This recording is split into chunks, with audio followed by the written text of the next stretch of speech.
ఒక ఆవు, ఒక సైకిల్ కోసం 11 ఏళ్ల అమ్మాయిని వాళ్ళ నాన్న కంటే పెద్ద వయసున్న వ్యక్తికిచ్చి పెళ్లి చేశారు.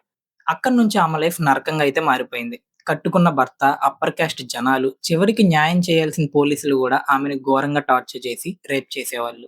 ఈ సొసైటీ, ఈ సిస్టమ్ ఆమెనైతే కాపాడలేకపోయింది. అప్పుడే ఆమె తీసుకున్న డెసిషన్‌కి మొత్తం సిస్టమే వణికిపోయింది. తనని తొక్కేయాలని చూసిన వారికి ఎదురు తిరిగి ఇండియాలోనే ద మోస్ట్ ఫియర్డ్ వుమెన్‌గా ఎలా మారిందో తెలుసా? ఆమెనే పూలన్ దేవి. తన పైన జరిగిన ఘోరాలకి న్యాయం దొరకలేదని ఆమె తుపాకీ అయితే పట్టుకుంది. 1983 వచ్చేసరికి ఇండియాలో చాలా మందికి వణుకు పుట్టించిన పేరామెది. 22 మర్డర్ కేసెస్, కిడ్నాపింగ్స్, తనని టార్చర్ చేసిన వాళ్ళని ఎవ్వరిని వదిలిపెట్టలేదు. సొసైటీ ఆమెను ఒక పెద్ద క్రిమినల్‌లా చూసింది. కానీ దాని వెనుక ఉన్న ఆమె పెయిన్‌ని, క్యాస్ట్ అప్రిసియేషన్‌ని ఎవరూ పట్టించుకోలేదు. ఆ తర్వాత ఆమెను అరెస్ట్ చేసి 11 ఇయర్స్ పాటైతే జైల్‌లో ఉంచారు.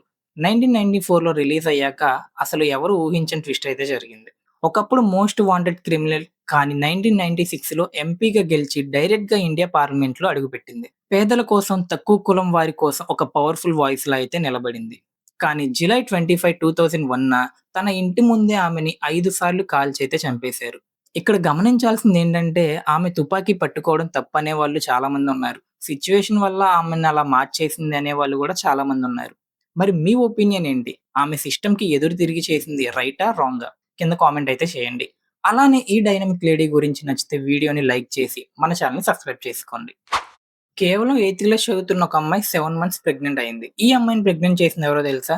అదే స్కూల్‌లో చదువుతున్న 10థ్ క్లాస్ అబ్బాయి. అసలేం జరిగిందంటే నారాయణపేట జిల్లాలో ఒక 8థ్ క్లాస్ చదువుతున్న అమ్మాయి 10థ్ క్లాస్ చదువుతున్న అబ్బాయితో ఉన్న రిలేషన్‌షిప్ వల్ల ప్రెగ్నెంట్ అయితే అయింది. ఇప్పుడు ఆ అమ్మాయికి 7 మంత్స్ ప్రెగ్నెంట్ అని అయితే సమాచారం.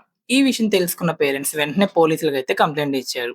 ప్రెజెంట్ పోలీసులు దీనిపై ఇన్వెస్టిగేషన్ అయితే చేస్తున్నారు. నా ఒపీనియన్ ఏంటంటే ఇక్కడ ఇద్దరూ మైనర్‌లే. ఇది మన సొసైటీకి నిజంగా ఒక పెద్ద వేకప్ కాల్ అని అయితే చెప్పుకోవచ్చు. సోషల్ మీడియా ప్రభావం వల్ల కావచ్చు, లేదా సరైన అవగాహన లేకపోవడం వల్లైనా కావచ్చు, పిల్లలు ఇలాంటి తప్పులైతే చేస్తున్నారు. ఇందులో కేవలం పిల్లల్ని తిట్టడం లేదా కొట్టడమే కాదు, పేరెంట్స్ మరియు టీచర్స్ వాళ్ళకి చిన్న వయసు నుంచే మంచి చెడుల గురించి, బాధ్యతల గురించి సరైన గైడెన్స్ ఇవ్వడం అనేది చాలా అంటే చాలా ఇంపార్టెంట్. అసలు పిల్లలు ఫోన్‌లో ఏం చేస్తున్నారనేది గూడా పేరెంట్స్ అయితే గమనిస్తూ ఉండాలి. మరి ఈ ఘటనపై మీ అభిప్రాయం ఏంటో కామెంట్స్‌లో చెప్పండి. ఇలాంటి అప్డేట్స్ కోసం మన ఛానెల్ సబ్స్క్రైబ్ చేసుకోండి. అమ్మాయిలకు నిజ జీవితంలోనే కాదు, కనీసం పోస్టర్స్‌లో కూడా రక్షణ లేకుండా అయితే పోతుంది.